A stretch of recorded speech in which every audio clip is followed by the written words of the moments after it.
Good afternoon and welcome to Social Media Fridays, episode 51. Each week we meet here to wind down and talk about what happened this week in the world of social media. Through the week, topics of interest are posted on the Social Media Fridays on Google Plus, and we meet here to talk about them. With us today we have Michelle Deer, who's a social media dynamo from Texas in the USA, and Tim Capper, a conversion rate optimization specialist and SEO from the UK. You can find Tim at onlineownership.com. All right. Okay, our first question is, let me click the right button here. There we are. It's on new analytics for publishing on LinkedIn. See who's viewed your public post. This is a great newly released tool from LinkedIn for those who publish articles on the platform. And if you're not, why aren't you? Because we don't have time, Michelle. Okay. There's a lot of things to cover today, so I'll just throw straight to you. Okay, great. Yeah, if you're not, why aren't you? If you're marketing B2B, of course, one of the best things that you can do is publish articles on LinkedIn. And what they've done is they've released this really cool new analytics tool. And what's great about it is that you can take a look and you can see who are you reaching, and it includes demographics. Are you reaching the right audience? Who's reading your articles? And it goes back historically 6 months, although it does include data on previous articles that you've published as well. You can take a look and see which posts are resonating. And what you can use with that is to take a look and say, okay, you know, what content should I be writing in the future based upon what's resonating with my audience? You can look at summary views, but then you can also dig in a little deeper and say, you know, which days are better for me to publish new articles? Did they do better on a Wednesday, a Thursday, a Friday, etc.? You can also take a look and see where people are finding your articles. Are they sharing directly through LinkedIn, or are they finding them through a Google search? You can take a look and see, you know, are they LinkedIn members, or are they coming through from anonymous? You can take a look at the comments, and you can say, okay, who's making comments? And you're able to, you could use it to say, hey, thanks for making a comment, or you can look at their profile and see if this needs to be a new connection. So it gives you a lot of really detailed analytics that you wouldn't have had before. So it's a really great feature. Now, you're not going to have access to it if you haven't published an article, so you won't see it on your panel. But as soon as you start sharing articles, as soon as you start writing articles, you will have access to it. So it's a neat feature that they've released. Wow, Michelle, you've certainly done your homework. Okay, let's go to the next article that's listed on the Social Media Fridays community on Google Plus. Article sharing feature given the axe. The only comment I'd have to make on this is that they haven't stopped it because they didn't get rid of existing circles. So anybody who wants to dredge up an old circle can do so, and of course the people doing all of the random sharing we'll have plenty of those, whereas the only useful form of sharing was where you'd craft a circle for a specific purpose, a targeted purpose. Obviously, if you've got a year-old circle, it's unlikely that it's going to be right on target. So all they've done is stopped the useful sharing and allowed the crap to continue. Anyway, that's my view. What do you say, Michelle? Well, I never used this because I wasn't a prolific user of Google Plus until recently. And so you would know more about the actual use and features of it. But based upon my research within the article, the reason that they chose to do away with it was twofold. With the introduction of communities, they felt that it was no longer necessary to have the circle sharing, and then the other reason was they saw the proliferation of spam, particularly with what they call black and white, circles, or like what they would call black hat circles. Where in order to join the sharing of a circle, you would have to, share content, and there really wasn't much use to the circle sharing except for that. And so that's why they decided to do away with it. If I was reading that article that you shared, which we'll cover at the end, but I think that he had some things to say about getting rid of the circle sharing as well, if I recall. I didn't read all the way through it, so I'll leave it to that. But those are their reasons for getting rid of them. Thank you, Michelle. The next item of interest, something that's a bit beyond me. I'm a Facebook Luddite. How to drive installs with app invites. Did you guys cover the new Facebook app integrated invite model a few weeks back that was released at F8? If so, please ignore. Well, we won't ignore it. Tell us about it. Okay. Let's see. Okay, this one is interesting. Used to be, well, actually, we'll go back and cover the ads on this one. But now, instead of pushing your applications through advertising in Facebook, you can actually use more of a word of mouth feature. So and it's with specific business partners. Well, I'm sorry, now it's been released. What you can do is you can have specific users share app invites directly with their friends. So for example, let's say that I have friends that don't use Instagram, and I would like to share with them the ability to use it, because I want to see them on Instagram, and I want to be able to follow them and that kind of thing. Within Facebook itself, I can send them an app invite, and it's more of a word of mouth thing. So basically I can say, I really like Instagram, and I'd really like for you to join. And this is within Facebook, as opposed to sometimes you have an app that you go into and it'll say, these friends are not on this product, or these friends are not using this platform. Do you want to invite them? And that would show up on their profile, or on their personal page. This actually goes into their messages. It's an actual invite, and so it's a word of mouth kind of thing, which people tend to respond to much more than an advertisement thing that you've shared with them. So this is a new feature that they're expecting to have a much higher conversion rate for. Excellent. At home, you can find the Social Media Fridays community on Google+, and you can see a little bit more clearly than I'm getting on the screen at the moment. This one, carousel ads, swing around for Facebook mobile app ads. Tell us about those, please, Michelle. I'm actually pretty excited about this one.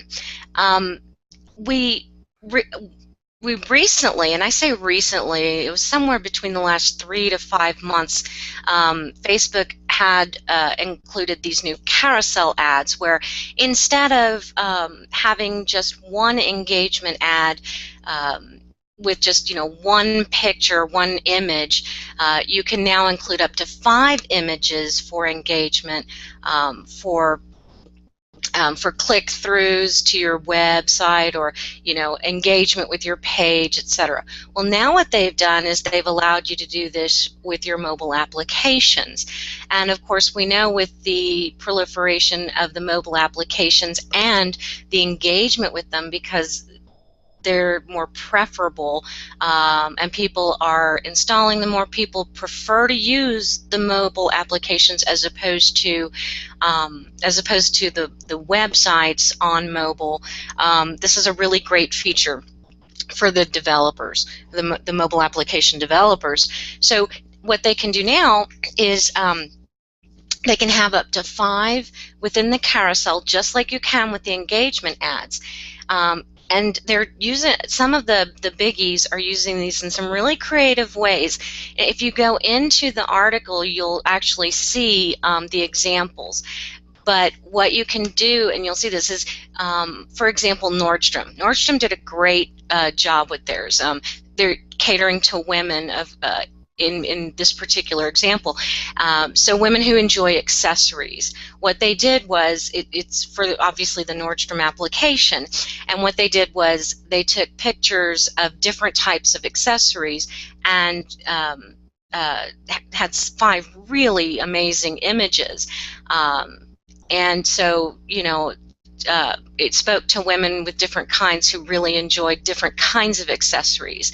And then a restaurant used it for different dishes that, were, of course, very appealing to a specific type of person that, liked Thai food or, something like that.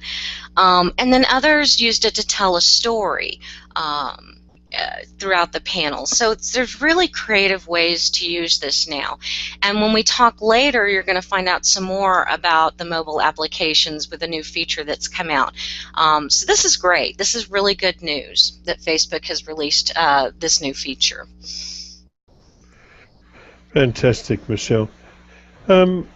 Okay, so the next is, Facebook got a punishing this week. Facebook's add a link search feature may make mobile sharing even simpler. I'm interested to hear.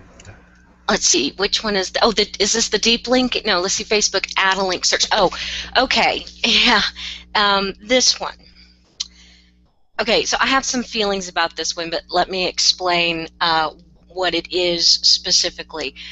Okay, so I did a little bit more research on what this is, and it's twofold. The first is what they're doing is they're curating what's been shared most in terms of articles within Facebook, so that if you want to share content on your own, excuse me, in your own posts, you can find it easily, and it's going to be within Facebook, and it's going to be a little search so that you can go up there and you can type in, baseball or football or whatever, and you'll see the curated content of what's been most shared with respect to that particular search, so that you can easily share it. There's that. In addition to that, what they're trying to help out with is the toggling back and forth between your chosen search application on your mobile device, because apparently there's the feeling that it's too time-consuming or too difficult to copy and paste the URL from your chosen search application to your post in mobile. Now, the reason I feel strongly about this is because what they're going to provide in search in Facebook is going to be very limited. Let me give you a direct quote from the article. It says, instead of toggling back and forth between programs, the programs being your search application and Facebook mobile application, so instead of toggling back and forth between programs on one's phone, the Add a Link feature will allow users to perform a quick search to find relevant URLs to share. Now, that's their words, relevant URLs to share. And what that means is they're taking out of your hands what you want it, what you have the ability to share. So, and I, most of us share stuff that Facebook doesn't necessarily consider relevant. And what we don't know is if the publishers of this content are going to pay to promote what's in this search or not. The other thing that I feel pretty strongly about is I think that most of us are pretty adept at holding our finger down, pressing copy, moving over to the mobile application, and pressing paste. So I really feel like there's a manipulation factor with respect to this. And that's the feature, and then that's my opinion about what's going on here. Excellent, Michelle. Would you like a coffee break? You've been going full ball for 5 questions in a row. I'm actually doing okay. I also have a 32-ounce Dr. Pepper, so I am doing just fine. Okay. All right, moving on to the next. This is Facebook introduces deep linking for mobile app install apps ads. Yes. Now this one is really cool, and this one tags off of the one that I was talking about before with respect to the new ads in the carousel.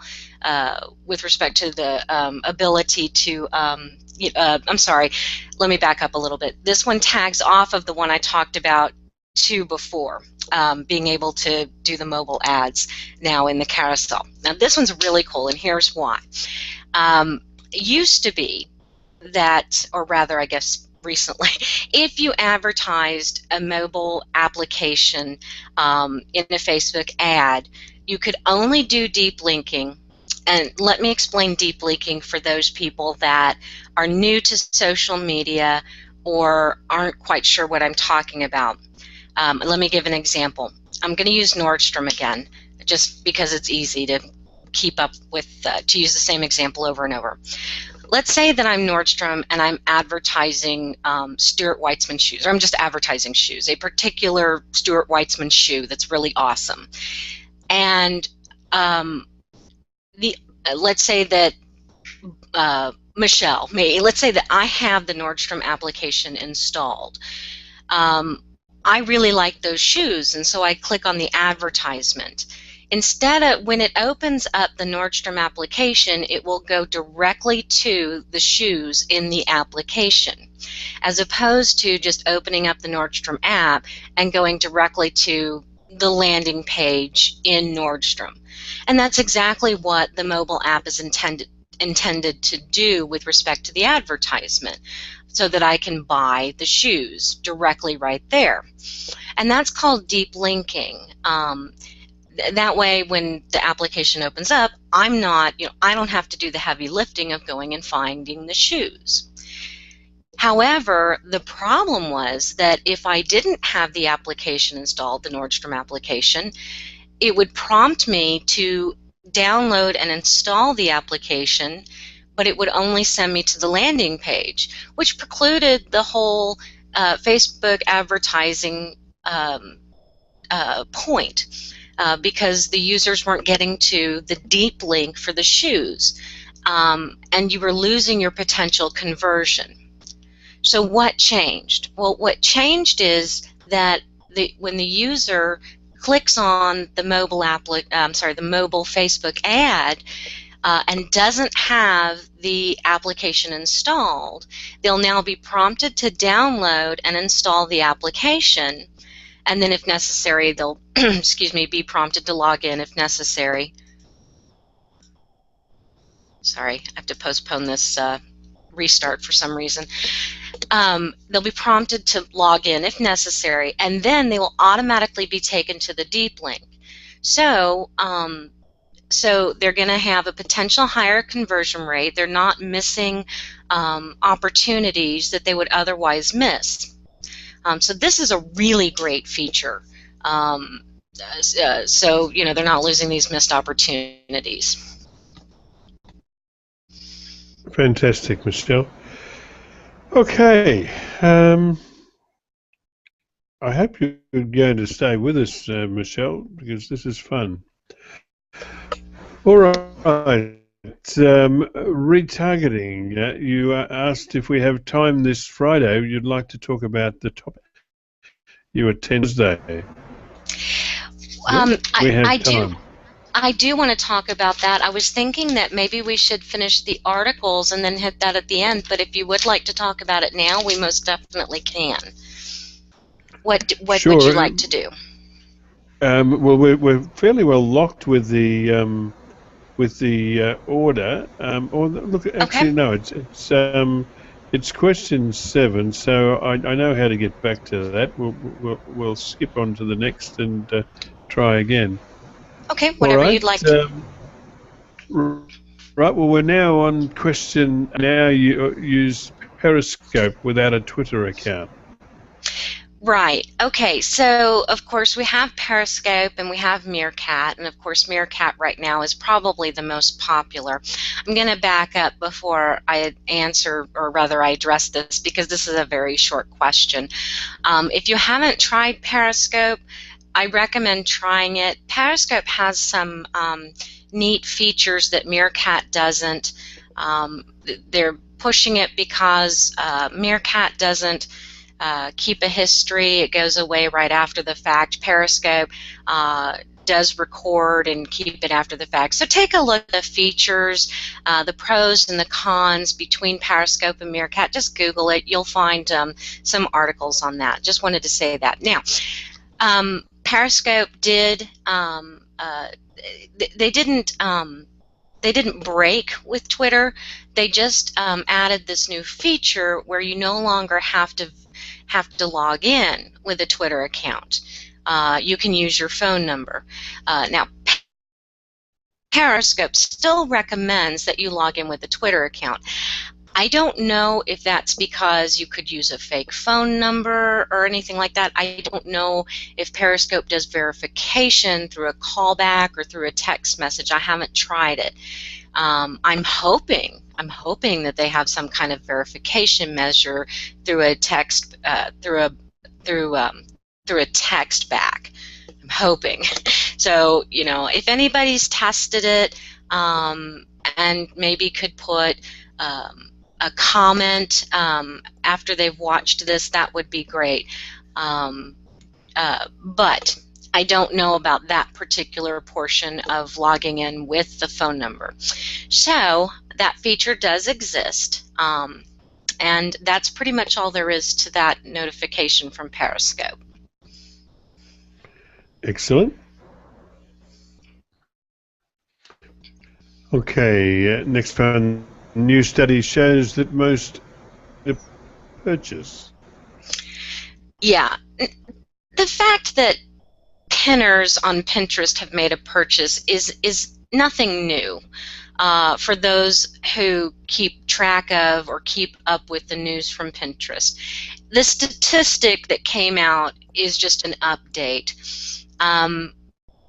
What we usually get in form of statistics about purchases is how many people have clicked through a pin and made a purchase through the pin. And those statistics are usually very high. So 87% is a very high statistic, but we usually expect that. So, you know, it's usually running anywhere between 60–70%. One of the things to note, for those of you who are just learning about marketing on Pinterest, particularly businesses or those of you who are independent and trying to sell products through Pinterest, which is always a good idea, regardless of whether you're hitting the points that they say that, you know, these are the, you know, if you're selling these products, they do really well. That's great, but also don't forget that there are other ways to sell products that aren't the high 5 on there. But anyway, that having been said, there's some things I want to talk about with respect to pins over tweets. Pins are, for all intents and purposes, evergreen. They don't go away. They are indexed, sort of. When you search for content on Google, pins will show up. And so please be aware of that. When you put your pins out there, learn a little bit about best practices. You need to optimize the words that you use in your pin descriptions. You need to use hashtags. So research those best practices, or hit me up on Google Plus, and I'll give you some advice on that, because they will show up on Google. I worded this much better in my notes, so I don't want to. The lifespan. Tweet about your products and that kind of thing, but make sure that you are definitely hitting Pinterest up with this stuff to augment, because your tweet lifespan is, I think, hours, but your Pinterest lifespan is going to be really long. The more that your pins are repinned, think of those like retweets, but think of them as evergreen. So if you're not considering Pinterest boards, you really need to consider them, especially if you're product-based. Content. If you're a content person or you're a service person, you also need to be considering Pinterest. So again, if you have questions about this, especially if you're not on Pinterest but you're considering it, hit me up on Google+. It's not just for women either. Guys are on there. They're more for the services, some of the products, but hit me up and I'll talk to you a little bit about it. Okay. Let's go on for the next one, which is instant articles. A faster reading experience on Facebook. This has ramifications, I think.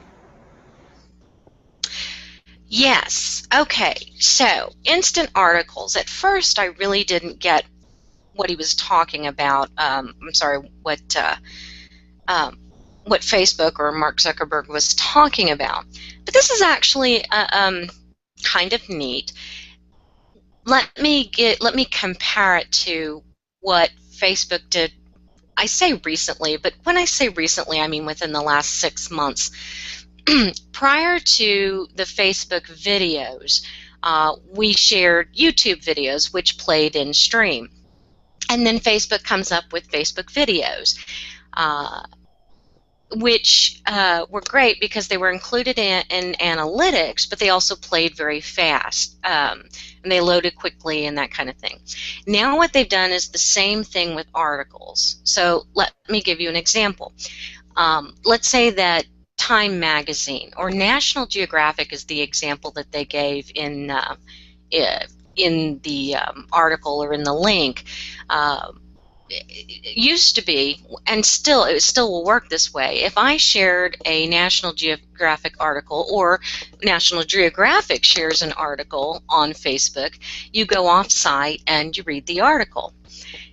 In their particular statistics in their analytics, it could take up to 8 seconds for the article to load, and they want to decrease that time frame. So what they've done is they've created a platform using the same back-end code for, the videos and that kind of thing for the fast loading. And they're working with publishers like National Geographic and probably Time Magazine, don't take my word for that, but publishers like that, to be able to mark up their articles and push those articles with the markup to the Facebook backend. And so instead of going off-site to read the National Geographic article, you'll read it inline, not necessarily inline, but it will load. It will load basically within Facebook. And what's really cool about this, and you can watch a demo in the article, is the experience, the user experience with the article. What they do with the images and the graphics is really amazing. That you can do tilt and pan with the images. So the way that the article is displayed is far superior than your experience reading it on a web page. So I think that it's really going to increase how many articles are posted by publishers within Facebook. You really ought to watch the let's see. I think that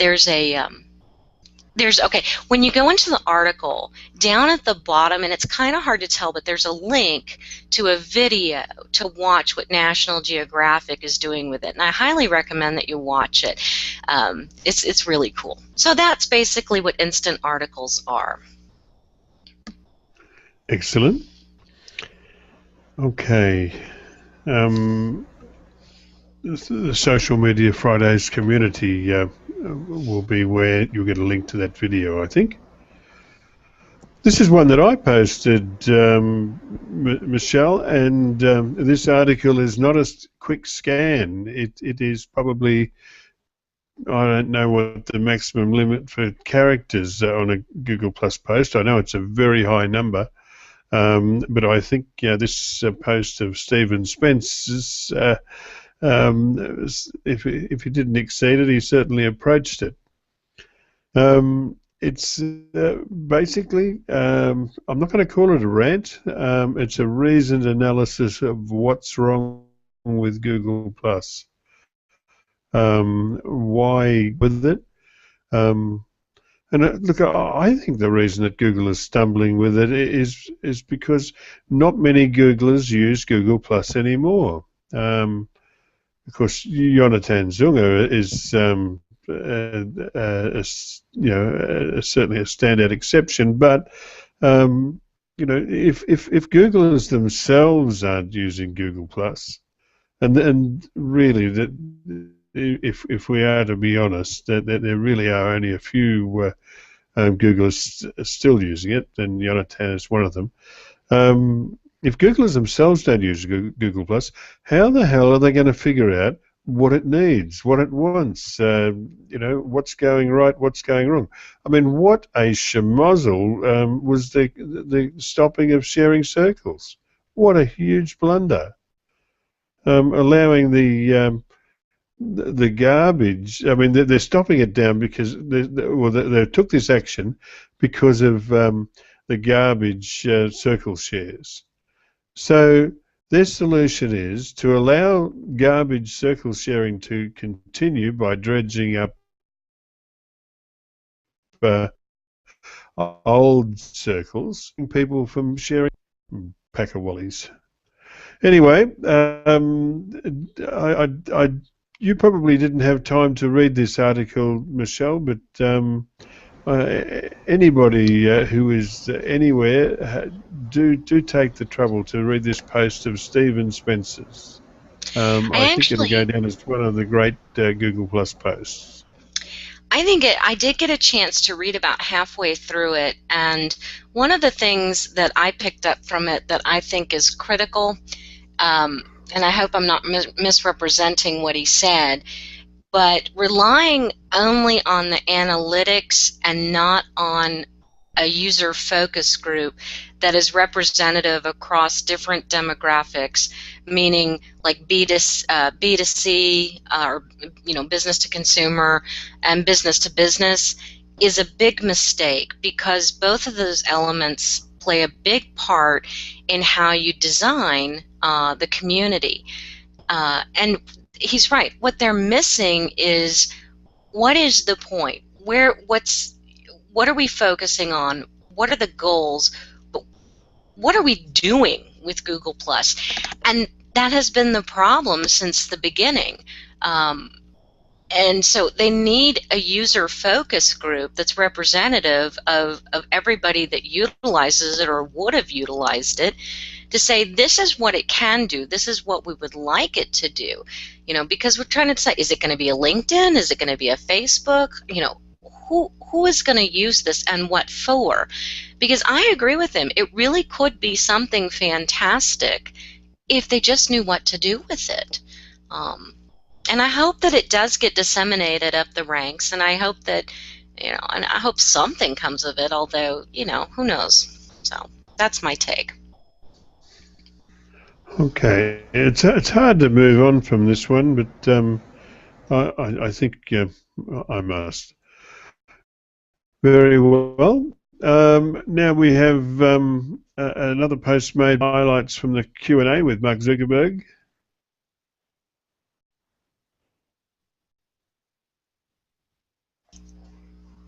Okay, sorry. I actually wanted to bring this one up on the laptop. I watched this one this morning. Now this is from the Facebook newsroom, and I think that every now and again they do a Q&A with Mark Zuckerberg, and these are the highlights from the Q&A. And this one's kind of interesting. There's some fluff in there, but I want to talk about just the ones that I think will be of interest for us. He does have a 2 or 3 minute one that goes over the instant articles, which we've already talked about. There's a little fluff there about what he's going to do when he gets tired of wearing hoodies.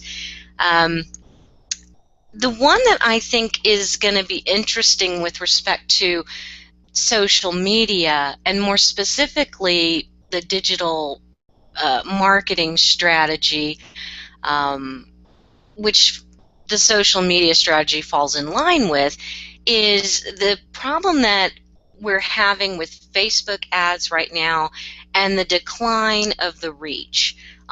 People are kind of freaking out about that, and the reason is because there was news that came out over the last 3 to 4 weeks that basically said that we're going to suppress some of this because people have voiced their opinion about it. And so basically there was an uproar in the business community that was like, well then why should we advertise on Facebook, blah blah blah. And his answer was interesting, and it actually surprised me. Of course, his rote response was, well, your experience on Facebook is still the best place for you to reach your audience regardless of the suppression. And, that's just, that's going to be his, and he's not necessarily wrong. But the other thing that he said, and I don't know if this is true or not, but I'm going to it needs to be experimented with. As we know, the mobile experience, the mobile use is getting higher and higher, and of course is surpassing the desktop use. And so, what he says he's found, or they have found rather, is that users are accessing the Facebook pages more than clicking through to sites now. So what that means with respect to advertising is using click-throughs to the pages, or the Facebook pages, as opposed to clicking through to sites for content. And we've all been using, so with respect to our conversion, whatever our conversion goal happens to be, most of us have been focusing back on our hub being our website, which we typically want. We don't really want Facebook to own our content. So it's going to be interesting to see if this is actually true. I can only assume they get this off of the analytics and their research. So if this is true and if this works and it makes sense because they're not going off site, then that means that how people use, or how businesses use their pages, people, they're going to really have to up their game. They're going to have to start sharing their off-site content. They're going to have, the experience is going to have to be better. Even for the medium businesses, the small businesses, and that kind of thing. The large businesses, they've really done a good job and optimized their content. So we'll see how it works. Again, like I said, it makes sense because they don't have to go out of app. So it's worth taking a look at that small video. He talks a little about the Ukraine. The next thing that's interesting, and he doesn't go into great detail about it, is he talks a little bit about the the internet businesses and how they're handling the issues with respect to Europe. It's worth a watch. Like I said, he doesn't go into great detail about it, and I won't either, but it's worth a watch. And then the last thing he talks about is the release of internet.org for Facebook. I didn't get a chance to watch that one all the way through this morning, so take a look at that one. I can't speak to it because I didn't get a chance to watch it. So take a look at that. Okay. Now, would you like to go back to the retargeting topic? Yes, please, I would. Okay. Sorry, I'm drinking my Dr. Pepper. That's a straw. Sounds like my bones creaking. Okay, so the retargeting. Now, this isn't necessarily social media. It's more of the social media marketing, and that's the reason that I included it, because I'm hoping that the majority of the people that are watching this are more strategists in social media marketing, and social media management. I was involved in a Twitter chat. Well, I was watching it more for the entertainment value because of, well, you'll see why, or you'll hear why. There were several of us who tend to be involved in this particular Twitter chat on a weekly basis. And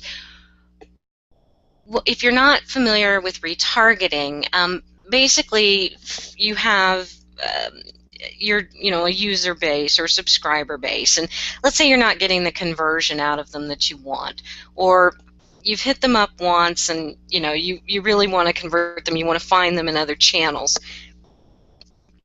There's two things that you can use retargeting for, and I'll just go with the example like I always do. You can take the information, say, from your newsletter subscriber base, and you can put it into Facebook and find as many of those users as possible and target ads specifically toward them to try to convert them there. You can also do it through other channels, not all of them, but Facebook is probably the best one to talk about. And there are good reasons to do that, and you don't want to be nefarious about it or evil or whatever, but it's meant to be used for good, not evil. The other way that you can use retargeting, and I'm going to use that word loosely in this respect, is you can take that subscriber base and you can pull it into the Facebook advertising or the Power Editor, and you can create a like list of people based upon that subscriber list to find a new audience to target for your advertising. And that's pretty cool, because if you're not exactly sure who to target or who to set up for your advertising, and how to break down your demographics and that kind of thing, it kind of does the heavy lifting for you. Because selecting or using the selection feature for hobbies and demographics and everything, it should be the last thing you should do. You should have something to go on. So that's a great feature that they have. Now, why did I have a problem with this particular Twitter chat? And it wasn't only me. I'm going to liken it to this. Back in the day before the internet, we had salespeople that, were not in the internet, and we still do.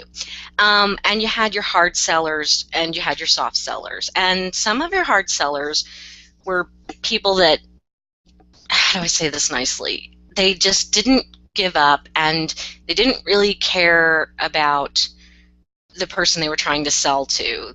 Come hell or high water, they were going to make that sale. And those people have found their niche in the online world. And so the person that hosted, or rather was a guest on this Twitter chat, was one of those kinds of people. And it's a very busy Twitter chat, and unfortunately the people that attend this Twitter chat were listening to this particular person as an expert. And I'm not going to talk about who these people were. I think that would be the wrong thing to do, or rather who this guest was. But there were certain comments made by this guest that were really surprising that people were taking to heart. And the comments were with retargeting specific people that were like on your subscriber list or whatever. When you find them in other channels, basically hound them until you, I mean, literally hound them until you make the sale. And if they complain, completely ignore them. You just keep hounding and hounding and hounding until you make the sale. Now, anybody who's in marketing knows that that's absolutely the wrong way to go. Anybody in sales who's a hard salesman is going to say, oh yeah, absolutely. And it's those people that are comfortable with that kind of sales tactic, of course, that are going to feel comfortable with that. But that's not the intent of sales in social media. You're also going to find those people that try to sell that way on Twitter. And the bottom line is that doesn't work. How it's worked for him, I don't know. I assume that there are people that respond to that kind of sales tactic. I find it creepy. And the way that I described it to the 4 or 5 of us that were group DMing, which they agreed with me, is it's like walking into a Barnes & Noble and signing up for a contest or a promotion for a free e-reader, which we won't go there, but just pretend that that's still a thing. And all I do is give them my email address. That's it. And they say, okay, if you win, we'll email you. And then I go home and I'm watching a movie, and all of a sudden the guy behind the counter at Barnes & Noble shows up at my house. And I'm like, what are you doing here? Go away.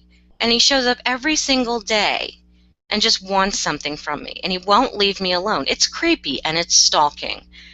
And I complain. I call Barnes & Noble and I complain every day, and they just say, well, there's nothing we can do about it. I mean, it's and I'm at some point I'm going to call the police. So, this is not the way to garner sales. This is the antithesis of what's recommended. This is not retargeting. This is stalking. So this is me telling you what this guy is doing and what he's saying is not only not recommended, but in my opinion is absolutely wrong. Soft sell to your people if you want. If you want to find them in other channels and you want to engage them, engage them. Get into a conversation with them. If you want them to like your page and you want to show them content and give them a value add, then do that. Give them some brand awareness and show them why your product is valuable. Bring them down the sales pipe. These are the things that we're learning in marketing strategy and sales strategy and social media strategy. But do not go after them like a stalker. And anybody that tells you that, stay away from them, because those are sales tactics, not social media strategy tactics, and it doesn't work. So that's my rant, that's my opinion, and that's my advice to all of you who are looking into retargeting and are new to it. And that's it.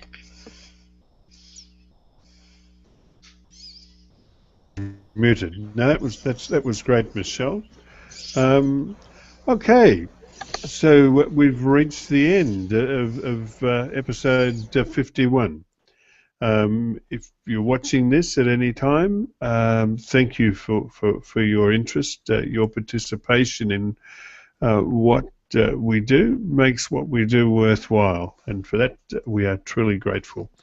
We'll be back at the same time next week to do it all again, and don't forget, if you want us to post, if you want us to discuss anything on social media, please post it